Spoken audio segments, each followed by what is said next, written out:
खबर वॉरजोन से जुड़ी हुई। रूस यूक्रेन की जंग में अमेरिका की भूमिका और अमेरिका में सत्ता परिवर्तन को चीन ने एक ऐसा अवसर मान लिया है जिसमें पूर्वी एशिया में जंग का मोर्चा खोलकर अमेरिका के लिए संकट खड़ा किया जा सकता है, क्योंकि जितने भी वॉर फ्रंट पर अमेरिका है इसमें सबसे शांत यही है जिसे बारूदी आग से भड़काकर दो लक्ष्य हासिल किए जा सकते हैं।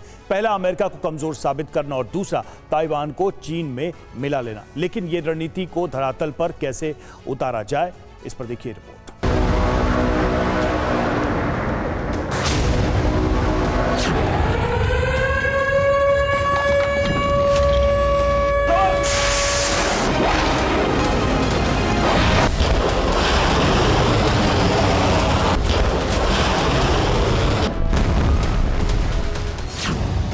दहका दक्षिण चीन सागर, पूर्व में छिड़ेगा महासमर।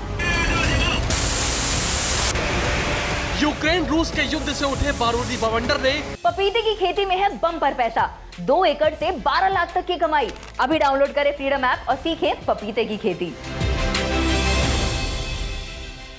दुनिया के सामने जिस संकट की कल्पना बनाई है वो साकार रूप लेने जा रही है। एक तरफ पुतिन ने यूरोपियन देशों के खिलाफ युद्ध की तैयारी शुरू कर दी, तो दूसरी तरफ अपने सहयोगियों के सहारे मॉस्को ने अमेरिका को उलझाने का प्लान भी एक्टिवेट कर दिया।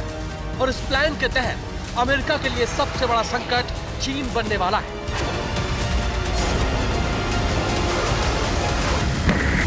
दरअसल बीजिंग में गुप्त रूप से इस जंग में आगे बढ़ने का फैसला लिया गया है, लेकिन ध्यान भी रखा गया है कि जंग का मोर्चा रूस के साथ मिलकर नहीं बल्कि अकेले खोला जाए, ताकि टकराव की स्थिति में पहले ही आर्थिक रूप से नुकसान झेल रहे अमेरिका के सामने रास्ते कम बचे।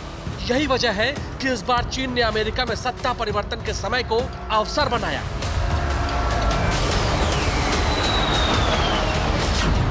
और दक्षिण चीन सागर के मोर्चे पर जंग के लिए उतर गया है। इस एक्शन प्लान के तहत ताइवान को टारगेट करके चीन ने 2 कार्रवाई एक साथ की।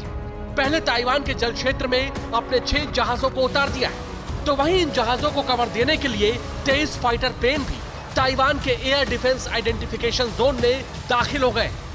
चीन की इस कार्रवाई को ताइवान के कोस्ट और रडार ने एक साथ दर्ज किया है, लेकिन चीन की सेना रुकने का नाम नहीं ले रही। ताइवान के उत्तरी क्षेत्र में दर्ज हुई इस हलचल के बाद भी चीन की सेना दक्षिण चीन सागर में एक्टिव मोड में नजर आ रही है, और इसका कारण है इसी सागर में रूस की मौजूदगी।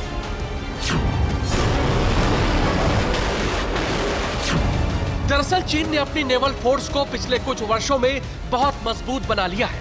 अब चीन की नौसेना अमेरिका का मुकाबला करने में सक्षम है, और इस क्षमता को बढ़ा रही है रूस की न्यूक्लियर पनडुब्बी, जो इस समय रूस के बेड़े के साथ दक्षिण चीन सागर में तैनात की गई है। हालांकि इस तैनाती का मकसद युद्धाभ्यास बताया जा रहा है जो चीन के साथ हो रहा है, लेकिन यही वॉर एक्सरसाइज अमेरिका के लिए चुनौती बन रही है, क्योंकि जब भी चीन और रूस इस समुद्र में युद्धाभ्यास करते हैं तो कहीं ना कहीं युद्ध का आगाज भी होता है, और रूस के विदेश मंत्री का दावा इसकी पुष्टि करता है। सर्गेई लावरोव के मुताबिक अमेरिका ताइवान स्ट्रेट में भड़काऊ कार्रवाई कर रहा है। ताइवान को अमेरिका की तरफ से हथियार मिल रहे हैं। अमेरिका की ये कार्रवाई चीन पर दबाव बढ़ाने वाली है। यही वजह है कि ताइवान के मोर्चे पर चीन की हिमाकत अमेरिका के खिलाफ युद्ध का संकेत दे रही है, जिसकी शुरुआत दक्षिण चीन सागर से होगी। Bureau report, TV9 Bharatvarsh.